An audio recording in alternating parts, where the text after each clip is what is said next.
आज self study को लेकर कुछ ऐसी बातें जिनको मैंने फॉलो किया और बहुत बेहतरीन पाया, मैं आप लोगों के साथ शेयर करूंगा।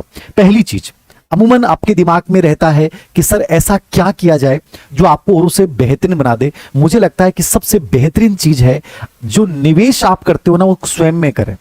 निवेश किस में करें? स्वयं में। पहली चीज दिमाग में रखिएगा, सेल्फ स्टडी को यदि तुम चुन रहे हो, सेल्फ स्टडी को नहीं चुन रहे हो, तुम अपने जीवन के सपनों को सच में पूरा करने की राह चुन रहे हो, इससे बेहतरीन रास्ता मार्ग कोई नहीं हो सकता।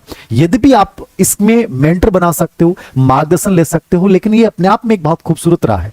सबसे बड़ी चीज है निवेश स्वयं में करें। सेल्फ निवेश, सेल्फ इन्वेस्टमेंट कैसे? मैं अमूमन आप लोगों से बात करता हूं, आप लोगों के अंदर इतनी इनफेरियरिटी है कि सर जरूरी थोड़ी है मैं कर पाऊंगा, जरूरी थोड़ी सर मेरा दोस्त कह रहा था कि तू नहीं कर पाएगा, मेरी रूममेट ये कह रही थी कि नहीं तेरे से तो नहीं हो पाएगा। सबसे बड़ी चीजें हैं सेल्फ इन्वेस्टमेंट का मतलब है आप हर बाहर की चीज को इग्नोर करना शुरू कर दोगे, हर ना को आप हाँ कहना शुरू कर दोगे। उनकी ना तुम्हारी जिंदगी में जब प्रभावित करना तुम्हें बंद कर देती है, ये सेल्फ इन्वेस्टमेंट है। तुम्हें फर्क नहीं पड़ना चाहिए, तुम हमेशा उन कार्यों को वेटेज दो जो तुम्हारे विकास को बढ़ाते हैं, ना कि हम किसी की निंदा कर रहे हैं बैठ के, किसी की चुगली कर रहे हैं, ठीक है, दूसरों के बारे में अपन बातें सुन रहे हैं, नहीं, उनसे तुम्हारी ग्रोथ रेट पे कोई फर्क नहीं पड़ रहा है। यानी कि तुम्हें वही कार्य करने हैं जो तुम्हारे विकास की दर को बढ़ाते हैं। तो पहली जो राह चुननी है वो है सेल्फ इन्वेस्टमेंट, और इसमें जो सबसे इंपॉर्टेंट फार्मूला है वो है 80% जो है वो डिसिप्लिन यानी अनुशासन। इसको अपने आप में फॉलो कीजिएगा, इसको मत तोड़ देना, फिर जिंदगी में कोई चीज आपको नहीं तोड़ पाएगी। अनुशासन इसलिए मैं कह रहा हूं, बाकी चीजें योगदान देंगी, घर की परिस्थितियां हैं और सब चीजें हैं, मेरे जैसे मोटिवेटर्स का मोटिवेशन है, गाइडेंस है, लेकिन ये सबसे इंपॉर्टेंट चीज मैं बोल रहा हूं 80% तुम्हारा डिसिप्लिन होना चाहिए जिस राह पे तुम चल पड़े। यानी 20% फ्लेक्सिबल बन जाओ, कोई बात नहीं 20% टूटता है, मैं 100% की बात ही नहीं कर रहा। 80% तुम उसको फॉलो करोगे और हर हाल परिस्थिति में करोगे। यदि तुमने एक दिन खराब कर दिया कोई नहीं, अगले दिन उसको रिकवर करो, एक वीक में उस डे को रिकवर करो, कैसे भी एक अनावश्यक टाइम को अपनी लाइफ से बाहर निकालो जो आपका हमेशा वेस्टेज जाता है। वो सब चीजें तुम कैसे भी कर लोगे, बस इसमें विश्वास रखना कि मुझे 80% डिसिप्लिन को 100% फॉलो करना है। और दूसरी चीज सेल्फ इन्वेस्टमेंट में ये आता है कि आप टर्म प्लान जरूर बनाएं। टर्म प्लान मतलब आप किसी इंश्योरेंस वाले के पास जाओगे ना, तो आपके पास ये कहेगा कि बताओ कितने महीनों का लगे, 3, 1 साल, 2 साल, 5 साल, 6 साल। ये स्टडी का बहुत इंपॉर्टेंट फार्मूला होता है। जब भी हम तैयारी शुरू करते हैं, मान लीजिए मुझे ग्रेड 3 की प्रिपरेशन करनी है, तो मैं 1 साल का टर्म प्लान बनाऊंगा। मुझे ग्रेड फर्स्ट करना है, मुझे पास 3 महीने, ग्रेड सेकंड है मेरे पास 5 महीने, 6 महीने, मेरे पास जो भी भर्ती है, पटवारी है, कोई भी भर्ती, आप यूपीएससी कर रहे हैं, आरएस कर रहे हैं, आपका टर्म प्लान आपके दिमाग में जरूर होना चाहिए। वो टर्म प्लान आपका 12 माह का हो सकता है, 6 माह का हो सकता है, 3 माह का हो सकता है, ठीक है। इस टर्म प्लान में शॉर्ट प्लान बनाए, ठीक है ना, शॉर्ट प्लान एसपी, ठीक है। शॉर्ट टर्म प्लान क्या होता है? हर वीक का प्लान दिमाग में होना चाहिए, हर महीने का होना चाहिए कि मुझे इस महीने टारगेट पूरे करने हैं। यदि आपने 12 महीने आपके एग्जाम में टाइम है तो उसके अकॉर्डिंग आप फिर महीने वाइज बनाइए, ठीक है। 6 महीने हैं तो आप 15 दिन के अकॉर्डिंग बनाइए, और जब 3 महीने हैं तो आप हर वीक में जो चीजें तय करते हो उनको पूरा करने के लिए अपने आप को झोंक दीजिए। तो टर्म प्लान जो है वो सेल्फ इन्वेस्टमेंट को बढ़ाता है, 80% डिसिप्लिन जो है वो सेल्फ इन्वेस्टमेंट को बढ़ाता है। मैं कठोरता की बात नहीं कर रहा, फ्लेक्सिबल जरूर बनिए, मस्ती भी कीजिए, लेकिन सेल्फ इन्वेस्टमेंट बहुत जरूरी है। नंबर 2, दूसरी जो चीज सबसे इंपॉर्टेंट इसमें वो ये है, दूसरी चीज जो इंपॉर्टेंट है, एक सेकंड, कभी भी जब तुम राह पे निकल पड़े, कि कई बार होता है कि आपके दिमाग में भी रहता है कि सर मैं ये कर रहा हूं और मुझे टॉप रैंक पे आना है, कभी भी घोषणा मत करना। दूसरा जो सेल्फ स्टडी का फार्मूला है, घोषणा करना दबाव बनाता है। तुमने कहा कि मुझे 4थी रैंक आ जाएगी, 5वीं रैंक आ जाएगी, जब तुम उसके अकॉर्डिंग चीजें नहीं कर पाओगे ना, तुम्हारे पर इतना प्रेशर आ जाएगा कि तुम एग्जाम से बाहर हो जाओगे। कभी भी गंतव्य स्थान पे पहुंचने से पहले घोषणा मत करें। हमारे पुराने लोग एक बात बोलते थे, जब निकलो तो किसी को बताओ मत, क्योंकि बताने से नजर लग जाती है। और ये बहुत साइकोलॉजिकल फार्मूला है। तुम जिसकी प्रिपरेशन कर रहे हो, हाँ प्रिपरेशन कर रहा हूँ, ग्रेड फर्स्ट कर रहा हूँ, ग्रेड सेकंड, ग्रेड थर्ड कर रहा हूँ, लेकिन घोषणा मत कर देना कि मेरा हो जाएगा। नहीं, मैं अपना बेस्ट दूंगा, जितना बेहतरीन मेरे से होगा उतना मैं करूंगा, जितनी स्टडी मैं कर सकता हूं उतना करूंगा। तो घोषणा में विश्वास मत रखिएगा, पहुंचने में विश्वास रखिएगा कि उस रास्ते तक, उस प्रोसेस को मुझे फॉलो करना है, मुझे अपना बेहतरीन देना है। तो इससे बचिएगा, बड़बोलापन आदमी को खत्म कर देता है। तीसरी चीज, सेल्फ स्टडी जो मांग करती है, तुलना ना करें, कंपेयर ना करें। मैं बहुत बार आप लोगों से बात करता हूं और मेरे पास एक कमेंट आता है कि सर वो उस कोचिंग में पढ़ रहा है, उसके नोट्स मुझे लगता है ज्यादा बेहतरीन है सर, मुझे लग रहा है उस वाली टेस्ट सीरीज बहुत बेहतरीन है सर। कहीं मैं घर पे बैठ के पढ़ रहा हूँ, वो जयपुर बैठ रहा है या वो उदयपुर पढ़ रहा है या वो जोधपुर पढ़ रहा है, बाड़मेर पढ़ रहा है, कहीं उसका सिलेक्शन हो जाए, मैं घर पे बैठा नहीं हूँ। कंपेरिजन सबसे खतरनाक है और ये नकारात्मकता को जन्म देता है। हमेशा याद रखें, यदि तुम्हें सही सामग्री चुन ली है, तुम सही जगह पे हो, तो फिर तुमसे बेहतरीन कोई नहीं कर रहा है। ये जो दिमाग में आते हैं यार उस वाला बेहतरीन होगा, वो ज्यादा बढ़िया पढ़ रहा होगा, उसने ऐसा कर लिया होगा, ये चीजें तुम्हें अंदर ही अंदर खत्म करती जाती हैं। तो दूसरों को अपने अंदर मत लेके आइए, अपने आप को डेवलप करने पे ध्यान दें। कंपैरिजन सबसे खतरनाक होता है और सेल्फ स्टडी में कभी कंपैरिजन मत कीजिएगा कि वो तो इस तरीके से पढ़ रहा होगा। अपना तरीका जहां आपको सुकून मिलता है, जहां आप डेली के टारगेट पूरे कर पा रहे हो, इसका मतलब वो सबसे बेस्ट है। बाकी चीजों पर ध्यान मत देना, ये हो गया वो हो गया। और एक चीज स्पेशली मैं बता देता हूं, तुलना में एक चीज और याद रखिएगा, कई बार होता है कि सर मैंने इतना टाइम खराब कर दिया, क्या मैं अब कर सकता हूं क्या? ये सवाल बहुत बेतुका सवाल होता है। जो गया उसकी तुम चर्चा भी कर रहे हो तो तुम मूर्खतापूर्ण कार्य कर रहे हो। तुम जहां हो वहां से स्टार्ट करो। तुम्हारा क्या किया, तुम्हारे अतीत में क्या किया, तुमने एक दिन दोस्तों के साथ खराब कर दिया, तुम अगले दिन सोच रहे हो कि यार मैंने कल दिन खराब नहीं किया होता, कर दिया ना, अब क्या करना है? अब उसकी भरपाई करनी है, अब उसको बेटर बनाना है। तो उस चीज को जो अतीत तुम्हारा था उसको वर्तमान पे हावी मत होने दो। तो कंपैरिजन बहुत नेगेटिव चीज है, इसको आप कभी भी अपनी लाइफ में मत लेके आए। चौथी चीज जो सबसे इंपॉर्टेंट है, ऑर्गेनाइज स्टडी इन्वायरमेंट जो आपका है, वातावरण जो आपका है, या जो आपका स्पेशली जहां आप बैठ के पढ़ते हैं, स्टडी टेबल जो आपकी है वो ऑर्गेनाइज होनी चाहिए। मैं ऑर्गेनाइज की बात क्यों कर रहा हूं? एक चीज आपके स्टडी टेबल पे अवांछित है, वो आपका ध्यान आकर्षित करना शुरू कर देगी। एक किताब का पेज पलटा हुआ है, एक नोट्स दूसरा पड़ा हुआ है, वो बार बार तुम्हारा ध्यान अट्रैक्ट करेगा। यदि तुम्हारी स्टडी टेबल या तुम्हारा रूम अनऑर्गेनाइज्ड है, 100% तुम्हारी जीवन अव्यवस्थित बन जाएगा। सबसे बेहतरीन तरीका है, जब सेल्फ स्टडी आप कर रहे हैं और सच में उस मुकाम को पाना चाहते हैं, उसको पूरा ऑर्गेनाइज रखो और ये हैबिट बना लो। वहां एक भी चीज अनऑर्गेनाइज्ड है, तुम्हारे लाइफ में सब कुछ अनऑर्गेनाइज होता जाएगा। तो इन्वायरमेंट जो है उसको क्या बनाएं? व्यवस्थित बनाएं। क्या बनाएं? व्यवस्थित बनाएं। स्टडी टेबल जो है वो बड़ी व्यवस्थित होनी चाहिए, वहां कोई भी ऐसी चीज नहीं होनी चाहिए जो बड़ा अनऑर्गेनाइज है, जो नकारात्मकता आपके अंतर्गत लाती है। छठी चीज, पांचवी चीज जो सबसे इंपॉर्टेंट है वो है प्रैक्टिस। प्रैक्टिस का मतलब अभ्यास, ठीक है? अभ्यास बहुत जरूरी है सेल्फ स्टडी में, और अभ्यास की 2-3 चीजें मैं बता रहा हूं जिनको आप फॉलो कीजिएगा। ये बहुत जरूरी चीज बता रहा हूं, कैसे कीजिएगा। आपके कई दिमाग में चलते हैं कि सर कोई कहता है ऐसे पढ़ लो, कोई कहता है ऐसे पढ़ लो, सबके अलग तरीके हैं, लेकिन प्रैक्टिस करने का सबसे बेस्ट तरीका जो बता रहा हूं इसको फॉलो कीजिएगा। आप प्रैक्टिस कर रहे हैं, कोई किताब पढ़ रहे हैं, जो भी आपने चैप्टर पढ़ा, कोशिश करें। पहली चीज, प्रैक्टिस में 2-3 चीजें हैं जो आपको फॉलो करनी है। पहली चीज, कोशिश करें कि पूरे दिन में आप कम से कम 2 विषय जरूर लेके चलें। मैं हमेशा 3 विषय या 4 विषय लेके चलता था, आप कम से कम 2, 3 या 4 विषय आप साथ लेके चलिए। पहली चीज अभ्यास में फॉलो कीजिएगा। 3-4 विषय से बनने से विभिन्नता आती है, उससे आपका दिमाग जो है वो एक बोरियत फील नहीं करता है, ये बहुत जरूरी है। नंबर 2, हर चैप्टर के बाद, हर अध्याय के बाद जो है वो आप PYQ जरूर निकालें। अमूमन बच्चे होते हैं कि एग्जाम से पहले PYQ की बुकलेट लेके आते हैं, सबसे मूर्खतापूर्ण कदम होता है। आप हमेशा जैसे चैप्टर पूरा किया उसके PYQ पढ़िए, और PYQ में बहुत ज्यादा पढ़ना की आवश्यकता नहीं है, बट कम से कम 5 ईयर के क्वेश्चन उस टॉपिक वाइज PYQ जो है वो जरूर निकालें। उससे आपके दिमाग में मैपिंग बनेगी। क्या बनेगी? मैपिंग बनेगी, और मैपिंग बनाना बहुत जरूरी है। कॉन्सेप्ट मैपिंग आप सब जानते हैं। मैपिंग बनने से वो चीज कभी आप भूल नहीं पाओगे, तो ये चीज बहुत जरूरी है। हर अध्याय के बाद जो है वो PYQ निकालें, उससे आपके दिमाग में वो चीजें क्लियर होंगी।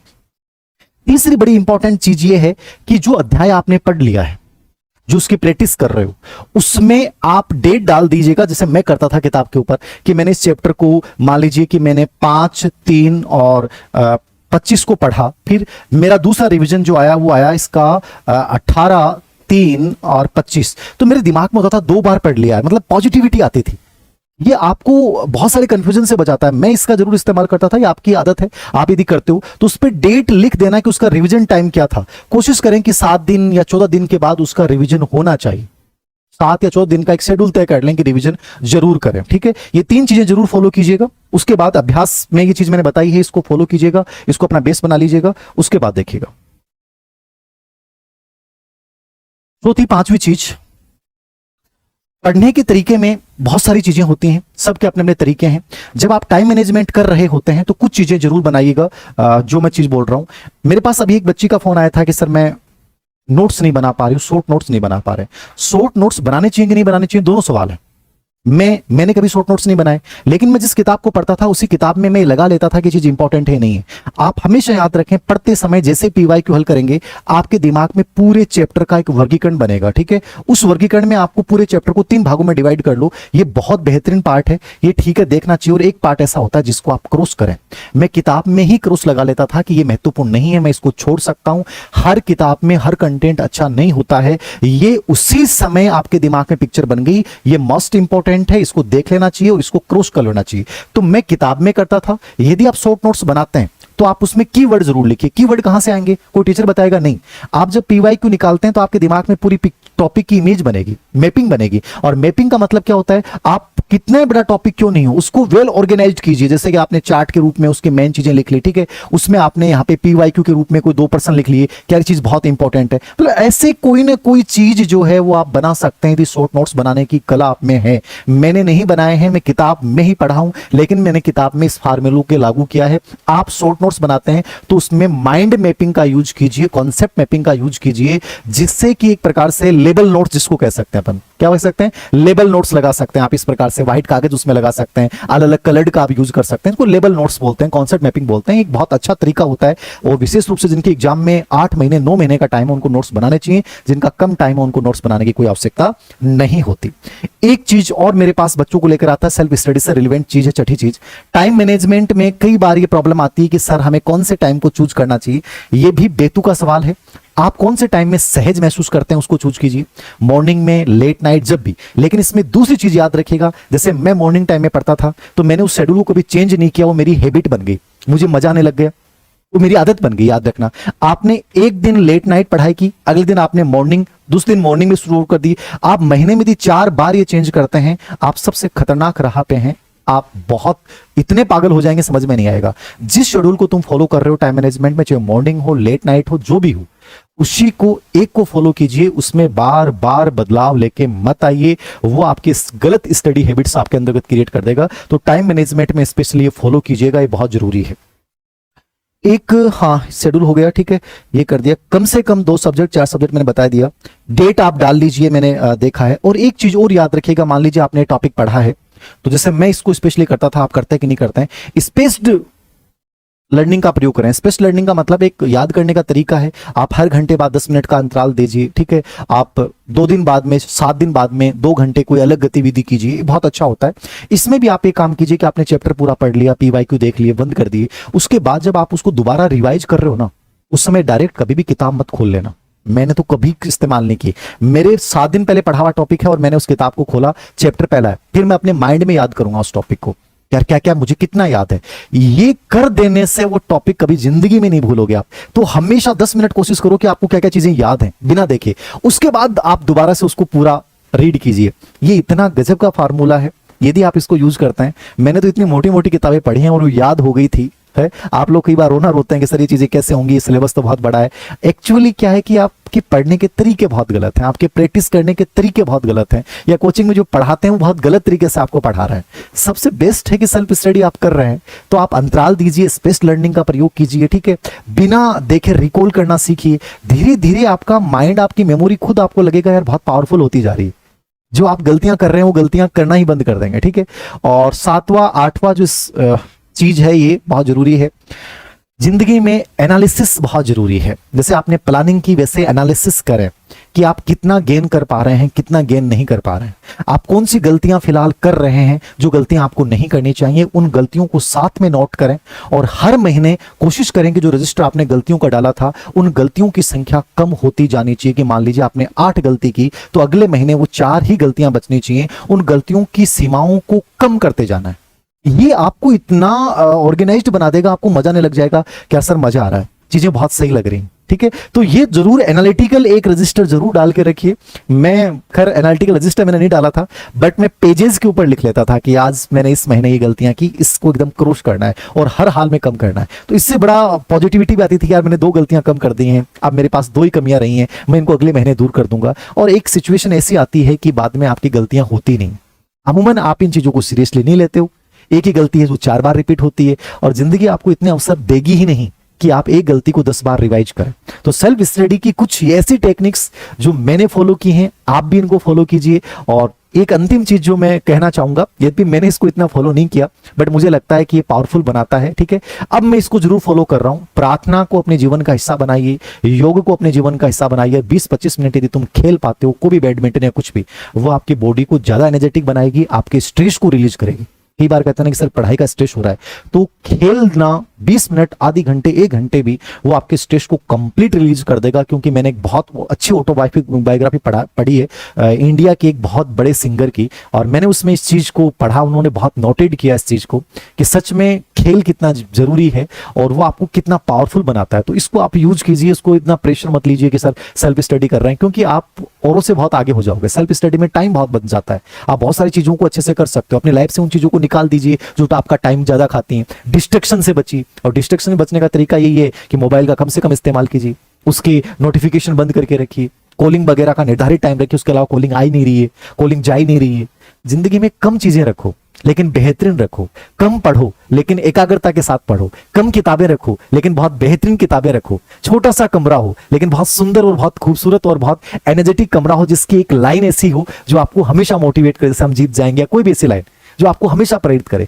लाइफ में रिश्ते कम रखो लेकिन जो जिंदगी में हमेशा आपको आगे बढ़ाएं और आपको संबल दें, वैसे लोग रखो। मतलब चीजें कम रखो, उनके परिणाम बड़े दो, ठीक है। ग्रोथ ओरिएंटेड चीजें आप करो। सेल्फ स्टडी आपको खुद को इतना बड़ा बना देगी, क्योंकि जिंदगी में मानता हूं कि सेल्फ स्टडी से बड़ा कुछ भी नहीं हो सकता। तो ये कुछ चीजें थी, जो भी बच्चे इसको फॉलो कर रहे हैं वो जरूर फॉलो कीजिएगा। फिर भी आपके दिमाग में और कोई कंफ्यूजन हो तो बताइएगा, मैं कोशिश करूंगा कि उनका भी मेरे तरीके से एक प्रैक्टिकल जवाब मैं आप लोगों को दे पाऊं। सभी को शुभकामनाएं जो सेल्फ स्टडी को अपने जीवन का सबसे बेस्ट रास्ता मानते हैं। धन्यवाद।